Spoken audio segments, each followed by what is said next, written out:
Seeing that calm after the storm, a lot of people are now picking up the pieces, especially over in Saline County in the East End community, where a lot of people spent most of the day sorting through debris and cleaning up. That's where Frederick Price joins us from tonight. Frederick, what can you tell us?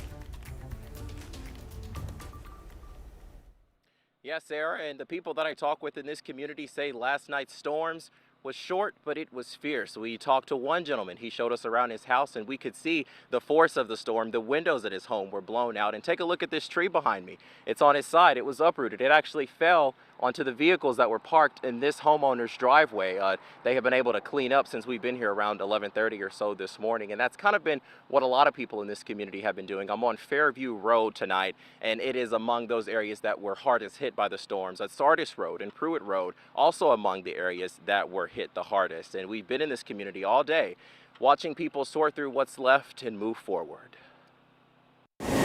It's the most devastating thing I've seen around here in a long time. Above Sardis Road, a clear visual of the intensity of Friday night's storm. The roof of this home blown off and a trail of debris left behind from an EF2 tornado. On the ground, a cleanup mission for those in harm's way. I was listening to the weather in the Frady hole.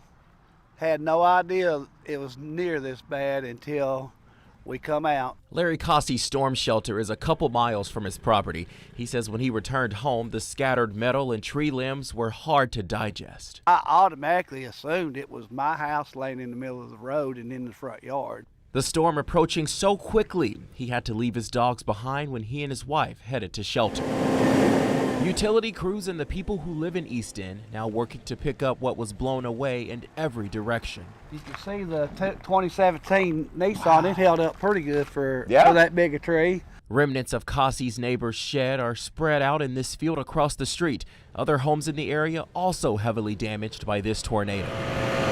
But after such a chaotic night, he tells me this community really stepped up.